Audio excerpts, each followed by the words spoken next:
2025년 올해가 이제 보름도 채 남지 않았습니다. 참 매해 그렇듯이 다사다난한 한 해죠. 특히 안전과 관련해서도 많은 일들이 있었습니다.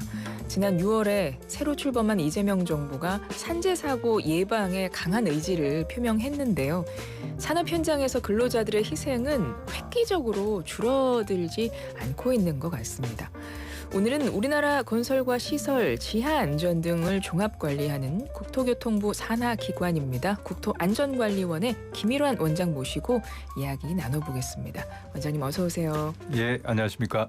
오랜만에 오신 것 같아요. 예, 항상 늘 이렇게 앞서도 오시자마자 제가 이제 잘 지내셨냐고 인사를 드리니까 항상 5분 대기조로 그런 마음으로 일하고 계신다고 말씀을 하셨어요.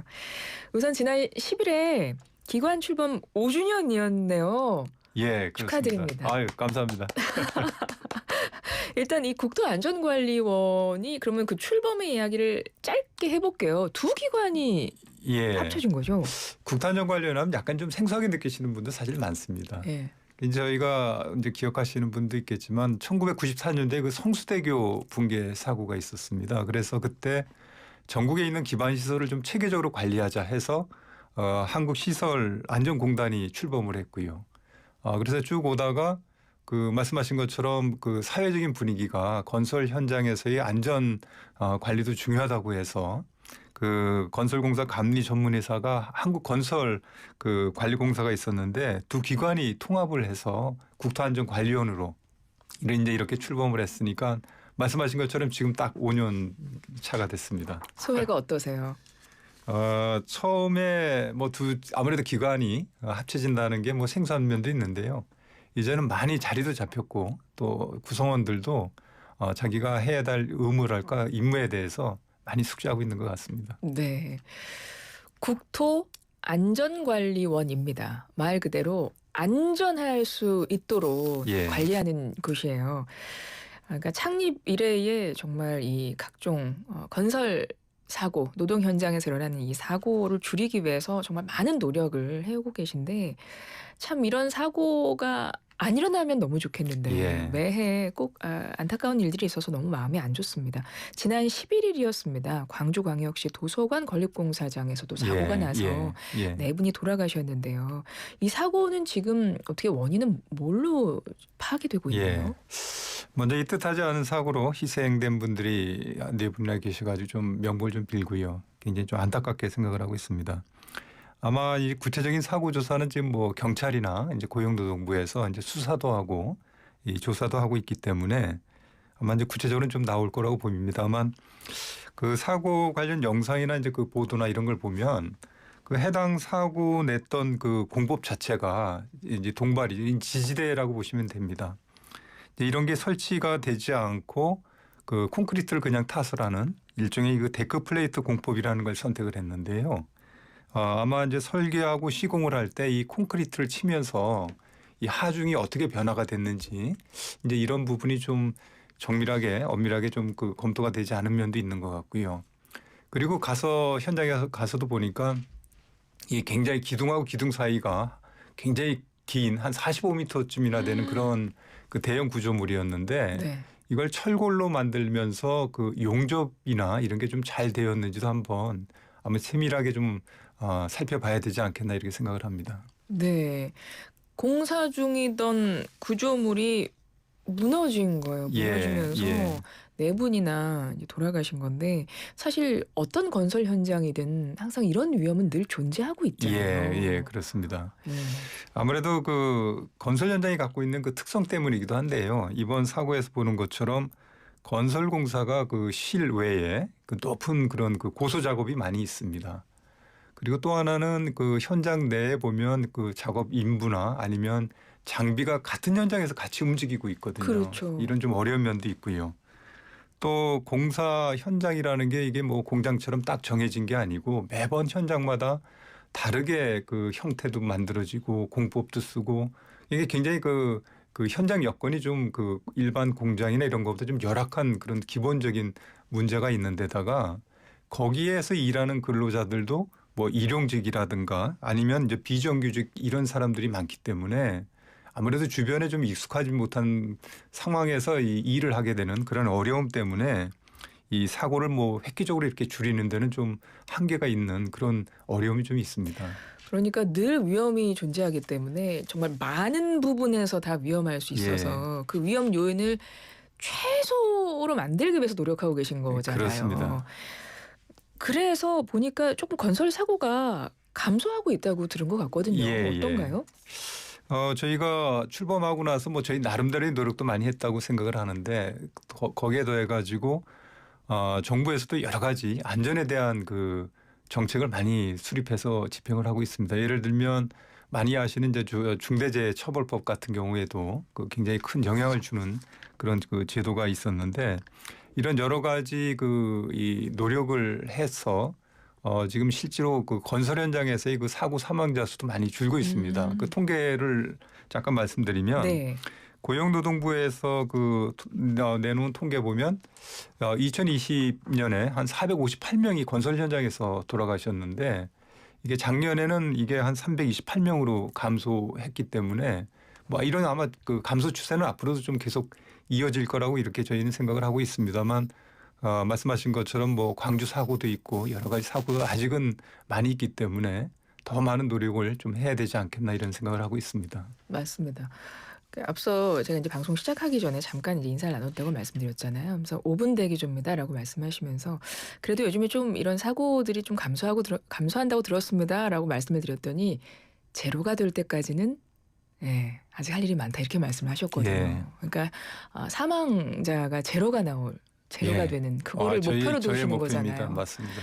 이런 마음으로 늘 일을 하고 계신 곳이고요. 국토안전관리원의 김일환 원장과 이야기 나누고 있는데 관리원이 출범하고 나서 매년 그 건설 현장 안팎을 점검하시잖아요. 예. 근데 보니까 매년 15,000개소를 점검한다고 되어 있는데 엄청난 규모인데요? 예, 그렇죠. 전국에 한 해 그 건설 현장 수가 대략 한 15만 개에서 한 16만 개 정도 있다고 보시면 됩니다. 근데 이제 그 중에서 사고가 많이 나는 데가 보면 아무래도 이제 소규모 현장이 좀 많이 납니다. 그래서 이제 저희가 50억 원 미만의 그 현장을 1년에 아까 말씀하신 것처럼 한 15,000개 정도는 매년 현장에 가서 점검도 하기도 하고 안전에 대해서 이제 컨설팅도 해주고 이제 이렇게 해오고 있습니다. 올해는 그러면 거의 15,000개소 그럼 다 하셨겠네요. 예, 올해도 저희가 계획은 한 15,600개소 계획을 잡았고요. 쭉 해오고 있고 특히 이제 동절기가 되지 않습니까? 이럴 때는 저희가 이제 예를 들면 지난 한 11월부터 동절기 안전점검도 이렇게 또 같이 병행해서 하고 있는데 말씀하신 그 계획대로 저희가 아마 이번 주 말 전후에서는 계획대로 저희가 다 점검이 되지 않을까 이렇게 생각을 하고 있습니다. 매년 그러니까 전국에서 15,000개소의 현장이면 그 현장 중에 작년에 점검했던 곳도 또 중복되는 곳도 있는 거예요? 이게 이제 소규모 현장이라는 게 보면 공정이 보통 1년은 넘지 않으니까요. 그렇군요. 대개 이제 매번 이제 새로 가게 되는데 대신에 그 작년에 점검을 받았던 현장 소장님이나 이런 분들이 올해 다시 이렇게 저희하고 이렇게 마주치는 경우가 생기죠. 이런 분들은 굉장히 평이 좋습니다. 그러니까 현장은 달라졌죠. 그분들은 일하시는 현장은 달라졌지만 이제 똑같이 그분들을 뵈면 그렇죠. 그분들은 그래도 좀 많이 한번 점검을 받으셨기 때문에 좀 달라지셨다는 아무래도 말씀이군요. 이제 횟수가 올라갈수록 저희가 느끼는 게 그분들이 그 안전에 대한 인식도 많이 좋아지고 있고요. 높아지고 있고 현장 관리도 많이 좋아지고 있기 때문에 저희가 뭐 아까 말씀하신 것처럼 15,000개면 엄청 많긴 한데 그래도 저희 나름대로의 그 노력이 눈에 보이지 않게 현장에 스며들고 있다 하는 생각을 많이 하고 있습니다. 네, 그렇습니다. 그러니까 매번 이거를 계속 반복해서 이런 안전 관리를 하고 계신 건데 앞서도 말씀드렸지만 참 그래서 사고가 일단 없어야 되겠고 그러니까 예방을 위해서 지금 노력하시는 거니까 또 희생자가 제로가 돼야 되는데 그렇죠. 항상 이런 사고들이 있습니다. 그래서 앞서 이제 광주 도서관 이야기를 했는데 사실 하나를 더 짚어보면 지난달엔 또 울산 핵발전소 보일러타워 여기도 좀 희생자가 많이 나왔습니다. 거기도 한 7분이 돌아가셨는데요.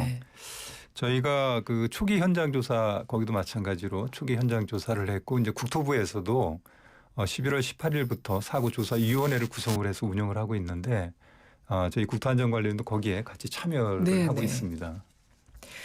사고 이제 조사를 지금도 하고 계신 거예요, 그러면? 예, 보통 한 3개월 정도 이렇게 아, 걸린다고 보시면 될 것 같습니다. 원인은 나왔나요?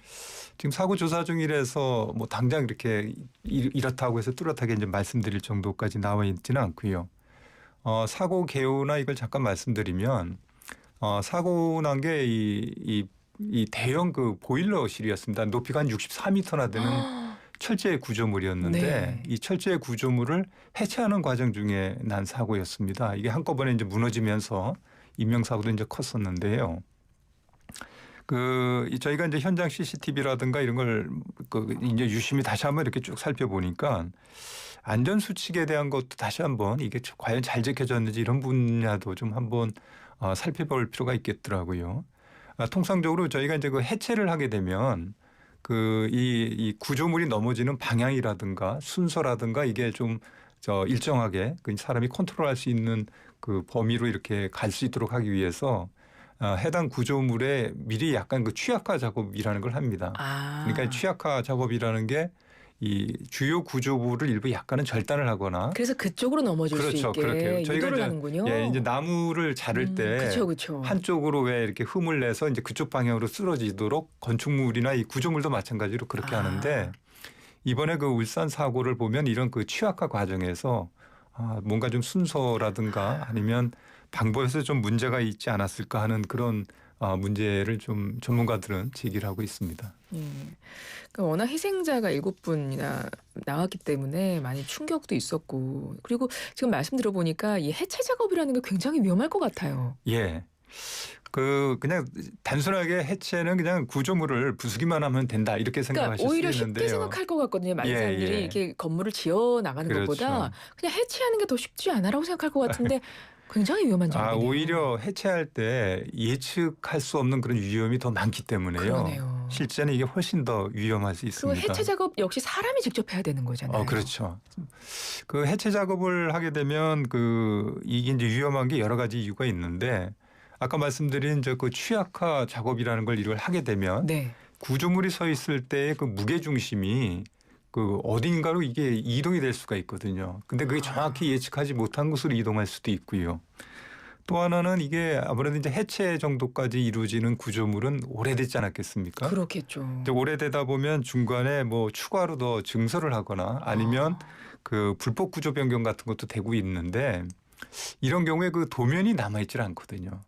그렇겠네요. 그러니까 어떻게 보면 정확히 구조물의 상태를 알지 못하는 상태에서 이게 이제 해체 작업을 해야 되기 때문에 일부 전문가는 오히려 해체 작업할 때 생기는 그 위험이 신축 건물을 건축하거나 신축할 때 생기는 위험보다도 10배는 더 위험하지 않느냐는 그런 의견도 많이 피력하고 있습니다. 그럴 것 같습니다. 그러니까 정말 해체 작업할 경우에는 사고 위험이 훨씬 더 높다는 건데요. 예. 근데 어딜 보니까 이번에 안전관리가 제대로 이루어지지 않았다 뭐 이런 이야기가 나오더라고요. 예. 이거는 왜 나오는 걸까요? 이런 말은? 말씀드린 것처럼 그 해체에 대한 위험성도 있었기 때문에 2019년에 그 건축물 관리법이라는 게 제정돼서 이제 시행이 됐습니다. 이제 여기에 그 포인트는 뭐냐면 해체 공사할 때 생길 수 있는 그 위험을 좀 방지하기 위해서 해체를 할 때 해체 계획서라는 걸 작성을 해서 이게 공사 방법이라든가 순서라는 걸 미리 이제 계획을 세운 다음에요. 이거를 그 해당 지자체의 허가를 받거나 또 심의를 받도록 그렇게 하고 해체 있습니다. 계획서도 심의를 받아야 예. 되는군요. 그래서 이제 아주 위험도가 높은 그런 그 해체 공사 같은 경우에는 지자체에서 공사 단계에서 한번 나가보기도 하고 뭐 저희 국토안전관리원도 가끔 가서는 이거 현장 점검도 실시하도록 그렇게 제도는 되어 있습니다. 그런데 이번에 그 사고 난 곳이 안전관리 대상에서 빠졌다는 말이 나오는 것 같아요. 예. 그 말씀드린 것처럼 이 해체에 관련된 게 이 건축물 관리법에 근거해서 이게 나오고 있는데 이번에 사고가 난 곳은 사실 건축물로 분류가 되지 않았습니다. 말씀드린 것처럼 대형 그 보일러이다 보니까 일종의 그 공작물로 분류가 되면서 이 건축물 해체 대상이 아니라고 봐서 이 해체 이 허가나 이런 받는 곳에서 좀 빠진 그런 사례가 되겠습니다. 공작물은 뭔가요? 예. 통상 그 교량이나 터널 옹벽 혹은 뭐 공장 굴뚝같이 이제 사람이 거주하지 않는 이런 시설을 공작물로 보시면 됩니다. 반면에 이제 그 아파트나 건물이나 아니면 업무용 빌딩처럼 이제 사람이 상시적으로 거주하고 있는 곳은 이제 건축물로 분류되고 있다고 이렇게 보시면 될 것 같습니다. 그러면 건축물이 아니고 공작물로 분류가 돼 있는 곳들은 그 안전 관리는 누가 어디서 합니까? 그렇죠. 그게 이번에도 좀 문제가 돼서요. 그 이제 그 부분을 좀 보완을 할 필요가 있고 또 할 거라고 생각을 하는데 일단 이런 부분에 대한 그 해체 공법 자체에 대해서 선정을 하거나 이런 거 할 때 방법에 대해서도 좀 더 저희가 깊게 좀 들어갈 필요가 있습니다. 예를 들면 구조 검토를 좀 충분히 하고 안전성도 좀 확보될 수 있도록 그 취약화 과정이나 이런 데 대한 그 좀 통제 방법이 좀 더 깊이 들어갈 필요가 있고요. 또 하나는 말씀하신 것처럼 가장 중요한 것 중에 하나가 대형 플랜트 시설 같은 것도 일단 건축물로 봐서 해체 계획서를 작성을 하는 이런 그 시스템 안에 들어오게 해서 안전 관리가 좀 체계적으로 이루어지게 할 필요가 있고요. 그리고 이번에 사고 난 곳은 뭐 그 대형 플랜트였지만 네. 저희가 이제 걱정하는 것 중에 하나가 저희가 도로나 교량이나 터널 같은 것들도 1990년이나 2000년 초에 굉장히 많이 건설이 됐거든요. 우리나라의 그 기반 시설이 많이 그때 건설이 됐는데 반대로 지금 한 벌써 20년, 30년 된 노후된 시설들이 상당히 많이 다 있거든요. 너무 오래됐죠. 그래서 이제 이 부분도 보나마나 조금 있으면 뭐 그 해체에 대한 것도 상당히 수요가 많이 있을 거라고 보고 있기 때문에 이런 시설들도 해체 계획서 작성 대상에 좀 넣어서 검토를 해야 된다고 저희는 생각을 하고 있고요. 아마 국토교통부에서도 이번에 사고조사위원회를 구성해서 운영을 하면서 네. 이런 그 제도적인 보완 부분도 아주 큰 부분을 차지해서 검토를 할 계획인 걸로 그렇게 알고 있습니다. 그러니까 제도 정비가 앞서 말씀하셨지만 이미 설비가 노후화가 된 것들이 지금 많이 있고 그렇죠. 예. 사실 그런 것들은 시간이 중요하지 않습니까? 그렇습니다. 최대한 예. 빨리 점검하고 필요하다면 뭐 해체를 해서 다시 만들던가 예. 보완하던가 해야 되는데 지금 법적인 제도적인 정비가 안 돼 있는 상태잖아요. 좀 서둘러서 그렇죠. 해야 되지 않을까요? 예, 아마 뭐 요새 워낙 안전에 대한 관심도 높고 또 이거 뭐 저희 정부뿐만 아니라 국회에서도 굉장히 관심이 높기 네. 때문에 이제 원인이 밝혀지고 대책이 나오게 되면 제도적으로도 아마 바로 보완이 돼서 시행되지 않을까 이렇게 생각을 합니다. 네, 그렇습니다. 참 오늘 원장님과 말씀 들으면서 평소에 많이 생각하지 못했던 부분까지 저희가 오늘 생각을 할 수 있었던, 예, 알 수 있었던 시간이었던 것 같고 얼마나 사실 우리가 볼 때는 이런 각종 안전사고들이 많이 일어나는 것만 보니까 저희는요. 예. 근데 하지만 정말 많은 분들이 지금 노력하고 계시고 실제로 전체적으로는 조금씩 사고가 감소하고 있고 생존들이 예. 감소하고 있다는 건 좀 우리가 좀 알 필요는 있을 것 같고요. 그럼에도 불구하고 이제 희생자 제로의 목표를 예. 가지고 늘 5분 대기조의 마음으로 일하고 계신다는 것 우리 좀 많은 분들이 응원도 해주시면 좋겠고 필요하다면 의견도 좀 주시면 좋겠고 그렇습니다. 이제 새해가 다가오고 있습니다, 원장님. 예. 새해가 다가오면 이제 내년에는 올해보다 더 안전한 사회를 만들기 위해서 마음이 더 무거워지실 것 같아요. 한 말씀 끝으로 해주시죠. 저희 나름대로 늘 뭐 사고 방지 그리고 또 국민의 안전을 위해서 많은 노력을 한다고 애는 쓰고 있지만 나오는 걸 보면 많은 국민들이 좀 불안해할 정도의 그 큰 사고가 올해는 특히 많았던 것 같습니다. 내년에도 항상 아까 말씀하신 것처럼 저희 목표는 사고 제로가 저희 궁극적인 목표입니다. 눈에 보이지 않는 곳에서 저희 나름대로 열심히 많은 노력을 하고 있으니까 눈에 보이지 않더라도 많은 성원 그리고 응원을 좀 부탁드립니다. 네, 국민이 안전하고 편안하게 일상을 살 수 있도록 많은 노력을 해주고 계십니다. 지금까지 국토안전관리원 김일환 원장과 함께했습니다. 고맙습니다. 예, 감사합니다.